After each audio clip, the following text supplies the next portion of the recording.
Capcom has taken great strides as of recent to make sure nobody has forgotten Bionic Commando. With last year's release of Rearmed, the series was thrust back into the spotlight, with gamers reminiscing about the classic franchise and anticipating the sequel. Boasting a swinging system that looked to trump Spider-Man's and a bandwagon of hype, Grin has delivered Bionic Commando to next-generation consoles, hoping fans are ready to embrace a new kind of Commando. The story picks up 10 years after the original and follows Nathan "Rad" Spencer, an operative for the Tactical Arms and Security Committee. In the time between the titles, Nathan was falsely imprisoned, during which the government began to purge the use of bionics. Before his sentence was carried out, Nathan was called upon to return to duty. A large weapon had been detonated in Ascension City, killing millions and leading to a large-scale invasion of BioRain, a terrorist organization. With the help of Superintendent Joseph Gibson, better known as Super Joe, Nathan must traverse the destroyed metropolis in order to ward off the attackers and find a secret object located somewhere in the city.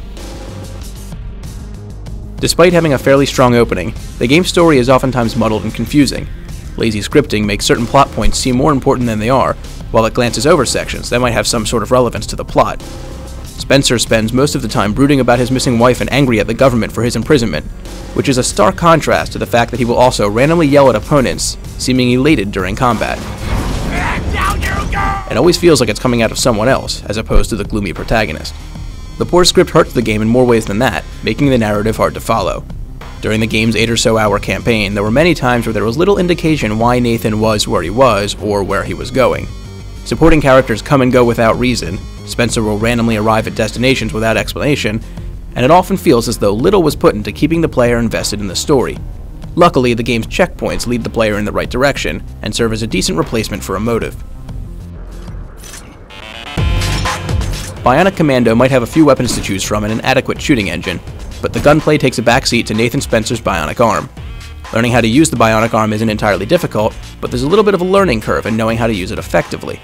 Being able to swing is one thing, but being able to dodge out of the way of an enemy or latch onto the back of a mech is another. There's great reward for taking the time to figure out how to use the tools the game gives you, but it never feels as though enough are given. By the end of the game, Spencer doesn't have half the moves Peter Parker has in the average Spider-Man game, and there's a definite sense that many things saw the cutting room floor before the game was released. Bionic Commando doesn't really allow for many choices to be made.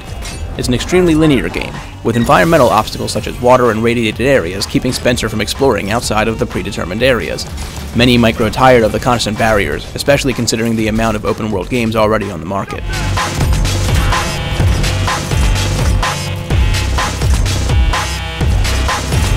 Bionic Commando is a sterling example of a tacked-on multiplayer mode, but that doesn't mean it can't be entertaining.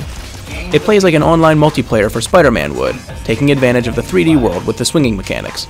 There are a few different modes, but nothing really stands out as unique. There's not a huge amount of content, and the online community will likely dwindle by the time the next big shooter rolls around. Even so, it's a fine addition to the game, if a bit uninspired.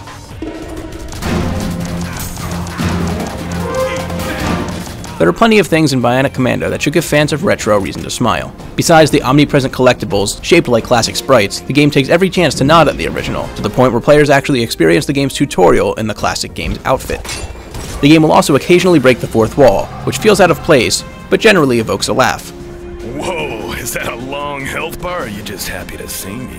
Visually, there's nothing to complain about, and the game maintains a steady frame rate and boasts typical graphics for this generation. It doesn't really push any graphical boundaries, but it looks and sounds as good as it needs to. The only aspect of the presentation that's actually an issue is the amount of loading, which breaks up the otherwise fast gameplay dramatically. In a strange twist, the loading screens might actually be the most innovative aspect of the game, and feature an interactive 3D model of the game's controller, allowing players to view details of the game's controls while the game loads. You'll thank me for that one day. There's some fun to be had swinging around the ruins of Ascension City. The game's campaign is fairly entertaining, but lacks any real depth or originality, falling short of living up to the Bionic Commando name. Even so, Bionic Commando is a good summer blockbuster, with enough explosions and actions to satisfy gamers, at least for a little while. Thanks for watching, and be sure to check out the full text review on Gamervision.com.